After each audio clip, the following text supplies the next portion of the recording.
The Arrogant History of White Ben by Clemence Dane. Chapter 26, The Morning After the Night Before. For the history of White Ben's third morning in the world, we turn once more to that latter minister of fine arts, young Peddle.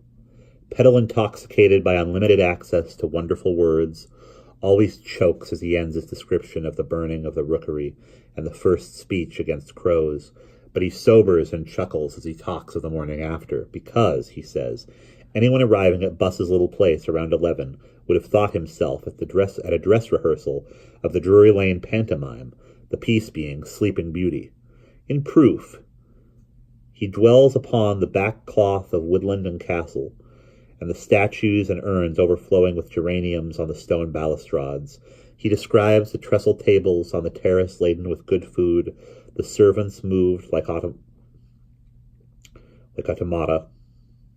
I know I'm not saying that right. Automata. The hot sunshine, the silence. Then he pictures the hundreds of supers lying sprawled, like if it was Hyde Park, all over the gardens, shrubberies, lawns, steps, beside the swimming pools, under the cedars in the sunshine, in the shade, anywhere, everywhere, all fast asleep and therefore happy. Finally, he describes the principles of the pantomime. Jenny Oleron, he says, couldn't stand straight on her feet, and her eyes had lifted at the corners, so that she looked downright Chinese. Illico looked much as usual, but he said everything twice over. Old Buss, however, hadn't turned a hair. He come in at the head of the procession of the down-and-outs, deposes Peddle, and round he bustled like Father Christmas and the 12 apostles, multiplying loaves and fishes till he got 'em all fed, and there must have been close to 2,000 in the grounds. Kent was just a set of camps that summer, and the tramps who hadn't paper or chain or claims hung round 'em like flies on larder muslin. Oh, the misery was something chronic. No, you can't imagine it. You've had peace too long, but you've got to take my word for it. It was so. There wasn't a complete starving out, nor yet an actual epidemic, but the government just let us meddle along on the knife edge between both, so to speak. The way we always do. We never quite stopped pretending everything would come out all right in the end. Well, and so it did. Ben saw to that. Say what you like against Ben, he saved us body and soul, whatever he did to the crows. All the same, old Buss oughtn't be forgotten. It was old Buss who went out into the highways and hedges on secession night and compelled him to come in, to be used as he pleased. And how wise he was! He took his time. First, he fed him, and then he let him sleep. Afterwards, of course, he picked them over like a mother picks over currants at a colander. Not that he scrapped many, only the very old people and the sick. He could use most of them once he'd fed 'em, just because they weren't never meant for a fighting force. They were more of a stoppage, human rubbish, choking the country's drains. When the stoppage was complete, then would be the moment for White Ben, see? At least, that's the way I see old Buss seeing it. I don't know if he had it all clear in his mind that morning. I'm quite sure Illico hadn't an idea of what was coming, but... Yes, I think Ben knew. Only, you see, he was over 70, and he'd been up all night.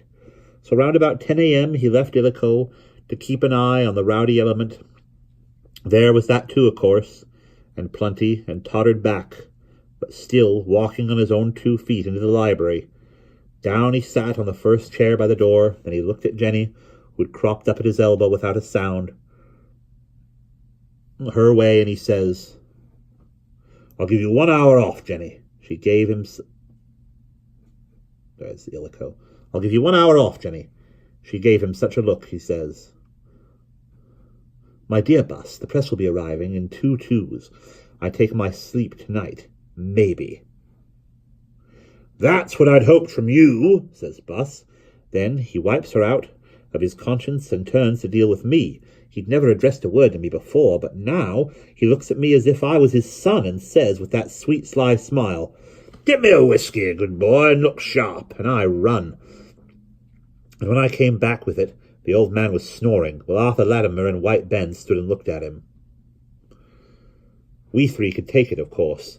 Latimer, well, you know his timings, and White Ben never needed sleep like the commoner or garden, and I'd had my training, when I was at the night club. All the same, I was rather proud of making a third with them, just because of the way they stood there, despising people who needed their 8 hours. Not that either of them looked fresh. Though they showed the marks of the night in different ways. Lack of sleep had sort of bleached Ben, but made Arthur Latimer look like a half-caste. He had to shave twice a day anyway, but it wasn't that. It was the black look round the eyes. I get it too, only my eyes being blue makes a difference. But me and Arthur Latimer were always supposed to be alike.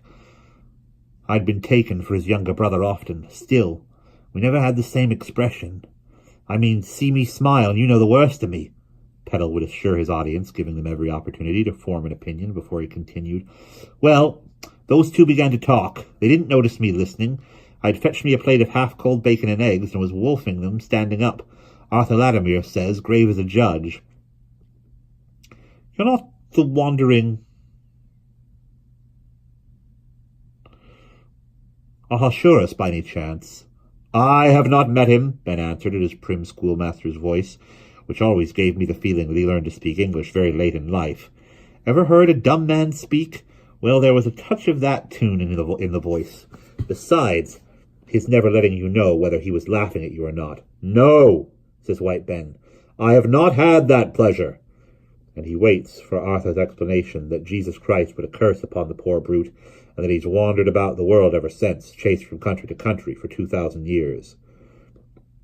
He can't die, but wherever he goes, he brings death.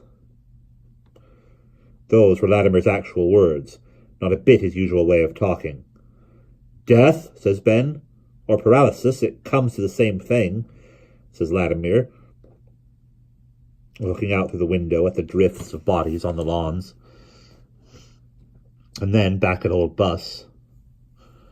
"Cessation of conscious action, call it." "That is curious," says Ben. "I am not your man, but I do wander, and I intend to bring death to all crows." "You're sure you mean crows?" asks Latimer so fiercely that he had been quite worried. "Why should I say one thing and mean another?" Ben asked him. "I said crows, and I mean crows. Why are you angry and afraid? I thought last night at dinner that you wished to be friends. I thought you would tell me what I must know." "I could tell you a lot of things," says Latimer, quieting down. "Tell me then," says Ben, smiling at him. "But let us go first out into the air. I dislike boxes," he says, looking round the enormous room with the Van Dykes. "I have always lived near the sky." That seemed to get Latimer. He looked at Ben as if he were finding his own soul. "You know, the lost shall be found. A very strange look, I thought it. But then, I'm fanciful. That was all. They went out of the hall together. It didn't seem to me my business to go after them, not even when they stopped again on the top of the steps where 2 or 3 old soaks were lying in a bunch. Ben spoke to them, and one of them pulled up on his knees to answer. He knelt quite a long time, looking up at Ben and talking to and fro. Latimer watched and listened, but he didn't join in. Latimer wasn't a conversationalist. He was more of a dualist, both for that matter. But the fellow lay back again, sprawling across another man's body, as if it was a sack, and began talking hard to the rest of the huddle. They were all a bit exalted. They looked after White Ben going on down the steps as if he was floodlights. By the time he was across the lawn and out of sight, the whole crowd was buzzing. That was his effect, see? They were down and outs. They were deadbeats. They hadn't any future and knew it. But they looked different somehow after he'd talked to them a bit. It was as if he'd pumped brandy into him. He was always brandy to a crowd. They liked Latimer being with him, too. They all knew Latimer by sight. He was a hero in those days, in spite of the drinking, and there was a sort of prestige in being seen with him. Didn't do Ben any harm having Latimer playing second lead. Ah! They held the eye, those two. I nearly pulled myself together to follow, only somehow I didn't. Mustn't ever force yourself on anyone, is what I always say. Ben would have beckoned if he'd wanted me.